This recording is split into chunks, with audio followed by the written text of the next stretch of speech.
أعوذ بالله من الشيطان الرجيم. بسم الله الرحمن الرحيم. صاد والقرآن ذي الذكر بل الذين كفروا في عزة وشقاق كم أهلكنا من قبلهم من قرن فنادوا ولا تحين مناص وعجبوا أن جاءهم منذر منهم وقال الكافرون هذا ساحر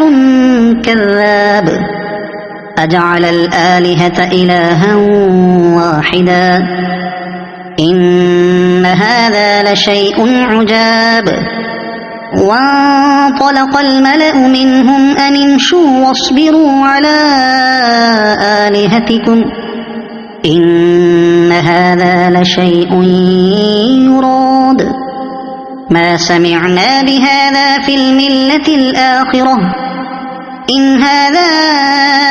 إلا اختلاق أأنزل عليه الذكر من بيننا بل هم في شك من ذكري بل لما يذوقوا عذاب أم عندهم خزائن رحمة ربك العزيز الوهاب أم لهم ملك السماوات والأرض وما بينهما فليرتقوا في الأسباب جند ما هنالك مهزوم من الأحزاب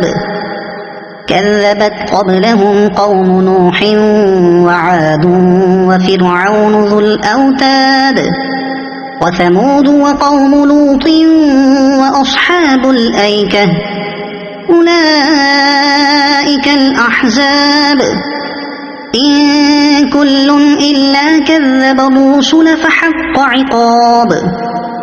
وما ينظر هؤلاء إلا صيحة واحدة ما لها من فواق وقالوا ربنا عجل لنا قطنا قبل يوم الحساب اصبر على ما يقولون واذكر عبدنا داود ذا الأيد إنه أواب إنا سخرنا الجبال معه يسبحن بالعشي والإشراق والطير محشورة كل له أواب وشددنا ملكه وآتيناه الحكمة وفصل الخطاب وهل أتاك نبأ الخصم إذ تسوروا المحراب إذ دخلوا على داود ففزع منهم قالوا لا تخف خصمان بغى بعضنا على بعض فاحكم بيننا بالحق ولا تشطط واهدنا إلى سواء الصراط إن هذا أخي له 99 نعجة ولي نعجة واحدة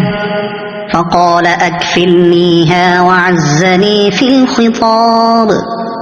قال لقد ظلمك بسؤال نعجتك إلى نعاجه وإن كثيرا من الخلطاء ليبغي بعضهم على بعض إلا الذين آمنوا وعملوا الصالحات وقليل ما هم وظن داود أنما فتناه فاستغفر ربه وخر راكعا وأناب فغفرنا له ذلك وإن له عندنا لزلفى وحسن مآب يا داود إنا جعلناك خليفة في الأرض فاحكم بين الناس الناس بالحق فاحكم بين الناس بالحق ولا تتبع الهوى فيضلك عن سبيل الله إن الذين يضلون عن سبيل الله لهم عذاب شديد بما نسوا يوم الحساب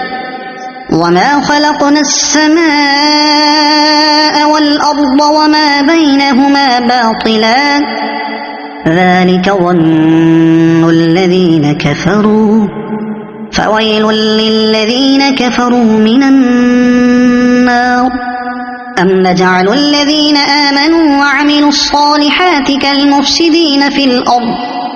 أم نجعل المتقين كالفجار كتاب أنزلناه إليك مبارك ليدبروا آياته وليتذكر أولو الألباب ووهبنا لداود سليمان نعم العبد إنه أواب إذ عرض عليه بالعشي الصافنات الجياد فقال إني أحببت حب الخير عن ذكر ربي حتى توارت بالحجاب ردوها علي فطفق مسحا بالسوق والأعناق ولقد فتنا سليمان وألقينا على كرسيه جسدا ثم أناب قال رب اغفر لي وهب لي ملكا لا ينبغي لأحد من بعدي إنك أنت الوهاب فسخرنا له الريح تجري بأمره رخاء حيث أصاب والشياطين كل بناء وغواص وآخرين مقرنين في الأصفاد هذا عطاؤنا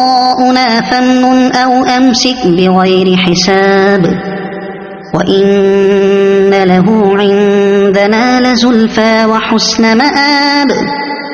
واذكر عبدنا أيوب إذ نادى ربه أني مسني الشيطان بنصب وعذاب اركض برجلك هذا مغتسل بارد وشراب ووهبنا له أهله ومثلهم معهم رحمة منا وذكرى لأولي الألباب وخذ بيدك ضغثا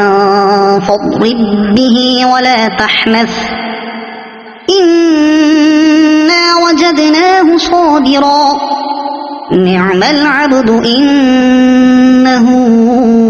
أواب واذكر عبادنا إبراهيم وإسحاق ويعقوب أولي الأيدي والأبصار إنا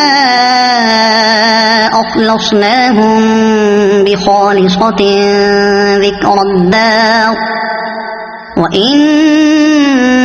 عندنا لمن المصطفين الأخيار واذكر إسماعيل واليسع وذا الكفل وكل من الأخيار هذا ذكر وإن للمتقين لحسن مآب جنات عدن مفتحة لهم الأبواب متكئين فيها يدعون فيها بفاكهة كثيرة وشراب وعندهم قاصرات الطرف أتراب هذا ما توعدون ليوم الحساب إن هذا لرزقنا ما له من نفاد هذا وإن للطاغين لشر مآب جهنم يصلونها فبئس المهاد هذا فليذوقوه حميم وغساق وآخر من شكله أزواج هذا فوج مقتحم معكم لا مرحبا بهم إنهم صالوا النار قالوا بل أنتم لا مرحبا بكم أنتم قدمتموه لنا فبئس القرار قالوا ربنا من قدم لنا هذا فزده عذابا ضعفا في النار وقالوا ما لنا لا نرى رجالا كنا نعدهم من الأشرار أتخذناهم سخريا أم زاغت عنهم الأبصار إن ذلك لحق تخاصم أهل النار قل إنما أنا منذر وما من إله إلا الله الواحد القهار رب السماوات والأرض وما بينهما العزيز الغفار قل هو نبأ عظيم أنتم عنه معرضون ما كان لي من علم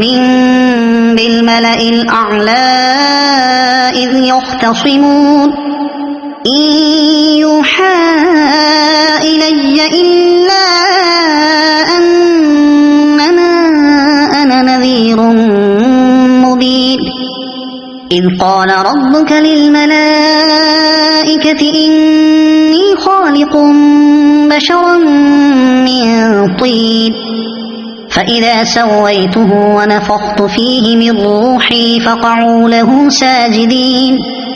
فسجد الملائكة كلهم أجمعون إلا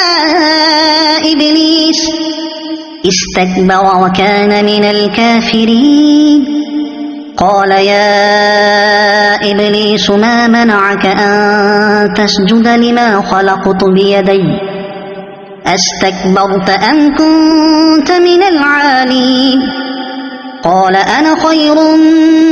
منه خلقتني من نار وخلقته من طين قال فاخرج منها فإنك رجيم وإن عليك لعنتي إلى يوم الدين قال رب فأنظرني إلى يوم يبعثون قال فإنك من المنظرين إلى يوم الوقت المعلوم قال فبعزتك لأغوينهم أجمعين إلا عبادك منهم المخلصين قال فالحق والحق أقول لأملأن جهنم منك ومن من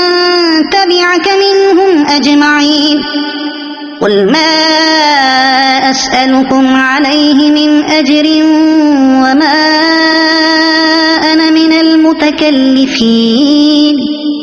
إن هو إلا ذكر للعالمين ولتعلمن نبأه بعد حين صدق الله العظيم.